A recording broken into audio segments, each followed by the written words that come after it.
Peace family, this video right here is about the internal and external science behind the importance of one's relationship with oneself. And so with that being said, I'm just going to jump right in. Internally, we're going to be talking about your perspective, the importance of the science of your perspective with your relationship with yourself. And externally, we're going to be talking about the importance or the effects of that importance, of your relationship with yourself and how it affects others, as well as how others' relationship with themselves internally affects you when you become the external.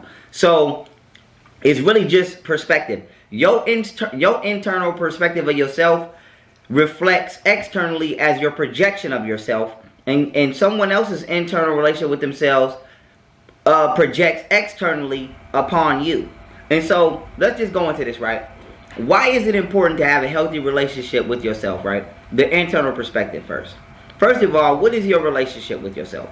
Western psychology, in my opinion, is one of the most disgusting things to ever happen to human consciousness, because it creates bad behavior and then turns rational reactions to bad behavior into behavioral disorders or mental illnesses, when actually they're just logical reactions to he just said a whole lot of nothing that right shouldn't there. Be in the first place. Lot of nothing. Okay, leaving that out. Intriguing, Let's isn't deal it? with the substance here. When we're dealing with internal behavior, right? Your relationship with yourself is primarily founded upon how you talk to yourself. So I'm not saying you should talk to the wall or you should be crazy, but you should talk to yourself.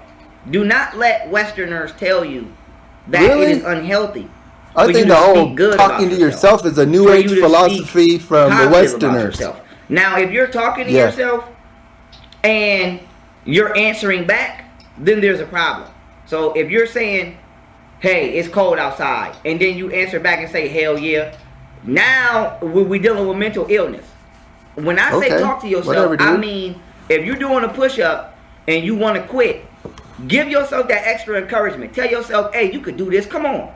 If you lazy, tell yourself, you ain't lazy, get up and do that work. As long as you ain't answering yourself back, your conversation with yourself is perfectly normal and healthy. So now, why is this important?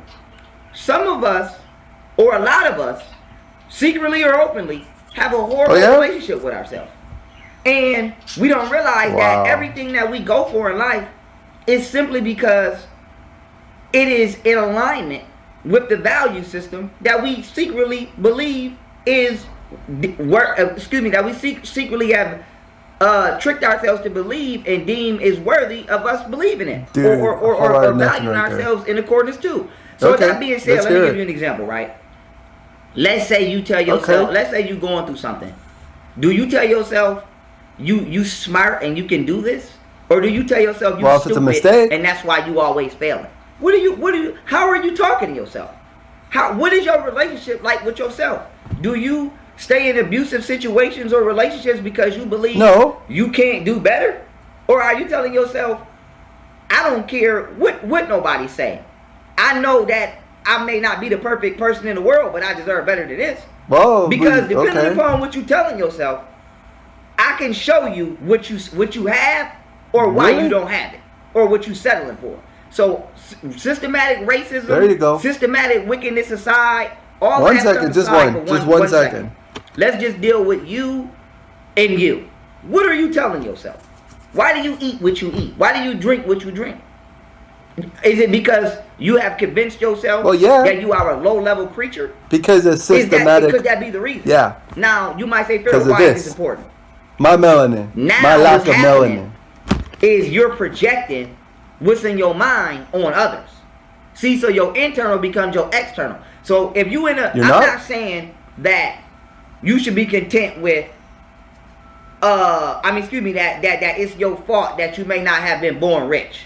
None of us were born rich, for the most part. Mostly none of us were born rich, for the most part. What I'm saying is, are you content with your environment? Because if you become content with your environment, that's strictly and solely because you have convinced yourself that this is the environment that you deserve. So your relationship with yourself is exclusive to your self-identity. So what they're doing is they're distracting us Okay, from wait a minute. building Who's our distracting us? avatars. Okay? Your body is your physical avatar.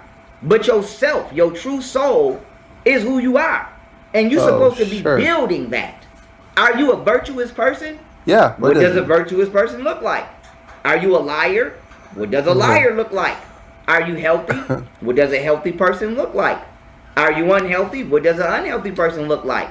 What does a healthy, do you have healthy behaviors? What do healthy behaviors look like? What they look You like? should be developing over time, but you're not, because you fall into peer pressure and people saying, "Oh, you changing and you switching up." You scared to come outside the opinionated advice in the toxic thought realm of somebody who has a horrible relationship with themselves. You might be around somebody who's eating garbage and trash. This guy's the most self-righteous person that I've ever seen. Really, they got low self-esteem and they don't want to change their life because their relationship with themselves sucks because they're a loser, and they're a loser because they believe in their mind they're a loser. They're just a loser. And then when you start to become a winner, you allow a loser to psychologically engineer a toxic thought process that makes you stay a loser because you feel bad for living your life in a way that forces them to see themselves as something that they see themselves as every day in their own mind, which is a loser. And so that being said, it's because you're content with your life, because in your mind, I think I meant to write who guru. you are, and the environment reflects who you are. If you a savage and a gangbanger, you need a ghetto. Because savages and gangbangers don't exist outside the ghetto, just like fish don't exist outside water. So if the fish want to become a bird, it's going to have to start envisioning itself new age flying garbage. through the sky. New age if the low garbage entity of a society envisions itself functioning this in guy a higher probably does class not level, believe in absolute truth. Excuse me, if the lower level version or organism in the society wants to go to a higher class level, it got to start envisioning an identity that could function in that class level, and then displaying those behavioral patterns. So now let's go back to external, right? Boom, you have this sick relationship with yourself and your mind about who you are, and then you project that on everybody else. Then you become either an envious, jealous, haterous person. Go check my video out I did on that. Science, yeah, he's a scientist. Jealousy. Or you become extremely negative and draining and parasitic to people around you who psychologically exist on a higher level despite the physical environment they're in. So everybody is not out of place, even though they're in an out of place. And everybody is not in place, even though they're in the place that they're in. So the position that you determine that you are qualified to go in life is the position that you assume in your mind, and the behavioral patterns and disciplinary patterns that you apply to that mind state to attract that to you. So you're not really going anywhere. You're just attracting where you want to go to you through your mind and your behavior. And so now let's take the same understanding and let's put it on somebody else, right? Let's say you have a healthy relationship with yourself and you go somewhere and somebody else has an unhealthy relationship with themselves. They don't believe that they could become physically fit. So they want to make fun of you because you go to the gym. And really, it's not that something's wrong with you going